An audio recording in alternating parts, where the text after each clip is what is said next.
everyone, it's Andrea Pearson here. I'm the author of a bunch of fantasy books, as you probably know if you're in my group. And my eye is like widening like crazy. This is the way it always is. I probably should move my desk over there because I'm always facing the window, and even when the blinds are shut, I still have watering eyes. Anyway, okay, so today's video is me doing an excerpt from Forsake. It's a Mosaic Chronicles novel, and it's a little bit crazy. Somebody does get murdered, but if you've read my books, you'll know it doesn't get too graphic. And of course, as usual, you can judge for yourself by downloading it, and I do encourage you to do so because it is a fantastic book. It's one of those that makes me go, it gives me chills when I read it. Hey Meg, how's it going? Okay, so also Coolidge and the Enchanted Dagger is ready for my Patreon supporters. And it'll be sent out here shortly along with the accompanying commissioned artwork, which is basically the dagger itself. And it's so pretty. I'm just super excited over how it turned out. And, hi, Sarah and Shauna. Haven't talked to you in a long time, Sarah. Well, I guess it's actually been since your post on Facebook a few weeks ago. But anyway, so if you're not already supporting me on Patreon, go ahead and do that. And you can gain access to that story when it goes live, which will be either today or tomorrow, depending on how things go. Mondays tend to be a little bit crazy because my husband doesn't work, so we get caught up on doctor appointments and things like that. Anyway, okay, so speaking of doctor appointments, I'm due in 3 weeks, actually a little bit less than 3 weeks. That's kind of crazy. The baby has been super active the last 2 or so weeks. He's constantly moving and kicking and rolling. And it's weird because the first almost 9 months of the pregnancy, actually, I almost never felt him. I didn't actually start feeling him until I was over 20 weeks, maybe 21 weeks along, and that was weird because usually I started feeling my babies around 16 weeks. And so this whole not moving very much thing was it was crazy. I'd forget I was pregnant, but he's been super active recently.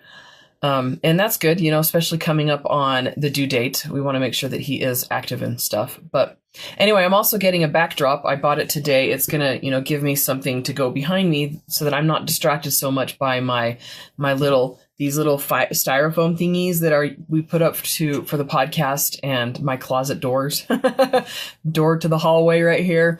Anyway, and that'll also allow me to do wide videos. I'm excited about that because wide videos are a lot better for YouTube, and then it'll also cover up because we haven't even finished unpacking this room yet.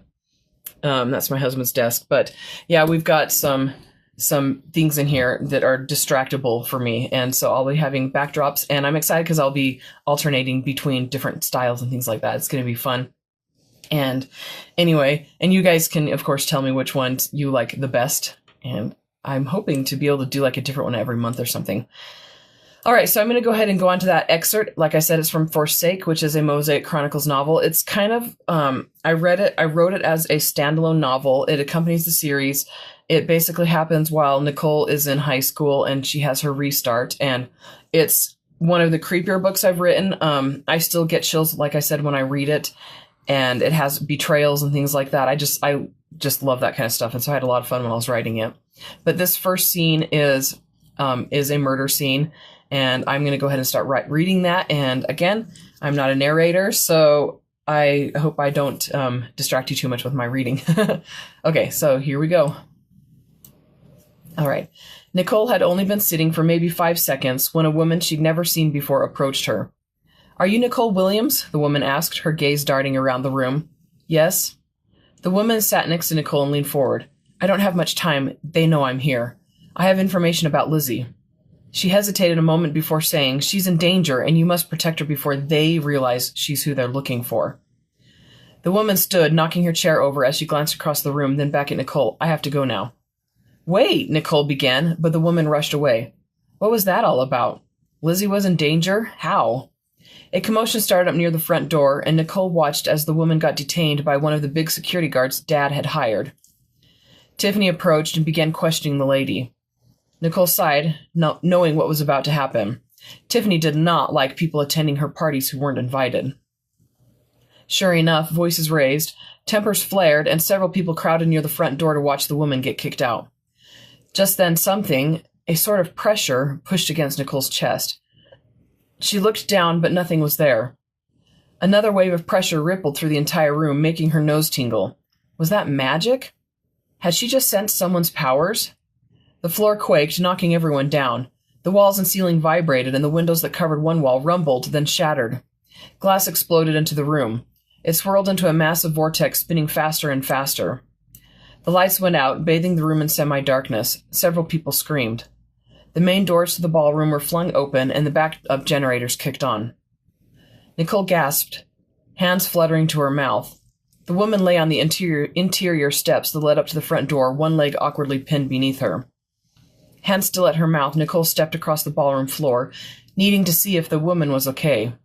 The closer she got, though, the more she realized that something was horribly wrong. The woman's entire body had been stabbed with tiny glass shards.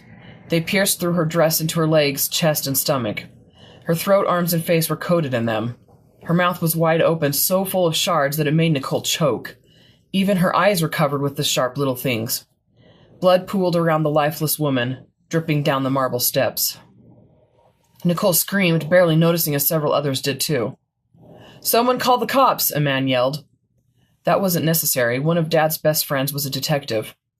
He pulled out his badge and ordered everyone to sit at their tables. No one was happy to be told what to do, but fairly quickly, Detective Brooks had things under control. "Why are you holding everyone here?" a woman called out. "It's obvious that whoever killed her is an Arate." Nicole felt her ears turn pink.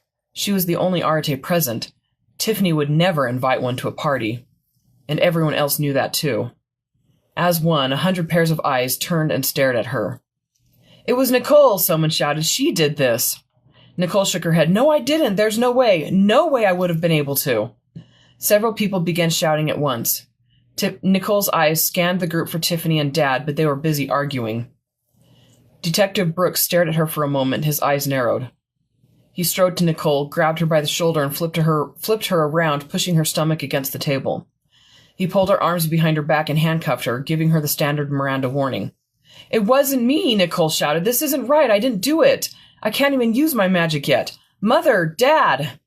They obviously couldn't hear her over the commotion. Even more people were shouting and screaming now. Several were insisting on calling their attorneys while others were pointing at Nicole. 2 police officers pulled her out of the building and searched her for weapons before pushing her into the back seat of a cop car. Her face burned as she felt eyes on her. She looked out the window at the night sky, feeling tears of anger, fear, and frustration building up. She'd been arrested for a murder she couldn't possibly have committed. And that's the end of the excerpt. Like I said, if you haven't read this, go ahead and go download it. I've got a link to it in the description up above. And I hope you guys are having a wonderful week. We've been getting snow a ton here, and it's crazy because, I mean, this is Utah, right? It's like 52 degrees during the day, and then it drops well below freezing at night, and we get a whole ton of snow, and then it melts the next day. There have been several days that have been well below freezing, but like today's going to be a nice warm day, and we had several days last week where I let the kids, we all played outside for a while because it was so nice and warm.